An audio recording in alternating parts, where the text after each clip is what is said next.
Assalamualaikum warahmatullahi wabarakatuh. Alright,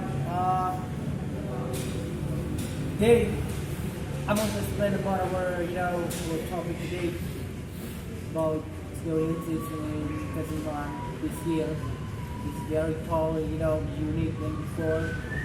10 years later, 10 years before, 10 years ago, 5 years ago, it's very tall and different.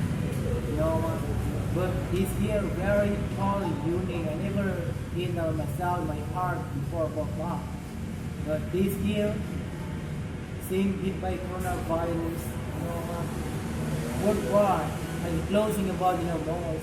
But Aceh, I do appreciate for in Sleeper for Aceh Muslim schooler. They always think Aceh people have closing about the malls. We haven't got the malls during prime Tarawih. They have the very the mask that washing your hand, that distancing almost 15 centimeters. That's it. Because 24 hours, we 5 times washing our hands, that always clean.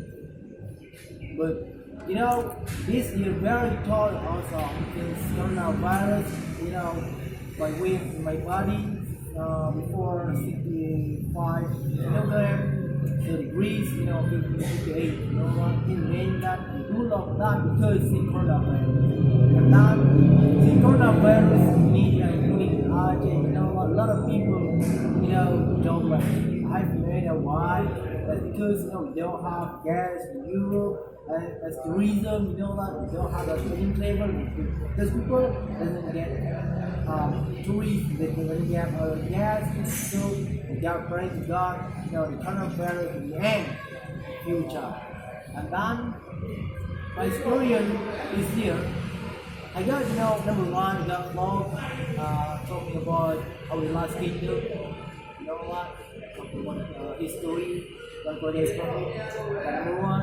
I do love that because no one read that vlog, that video. My best role was family. If I have to get that video, and then get record me in bahasa. But this is very tall and all for me this last month because since coronavirus in Indonesia, Aceh always doing the never-end now. Even though Aceh people victim almost 25 or 20 people or 30 people by coronavirus, no, that Aceh people that die because of the coronavirus. No, that's because cancer, prostate, then lung, and then heart attack. That's it. That's because this is the Christian that is the victim by these people never hit by coronavirus because of that. Right, this is my time. Assalamualaikum warahmatullahi wabarakatuh.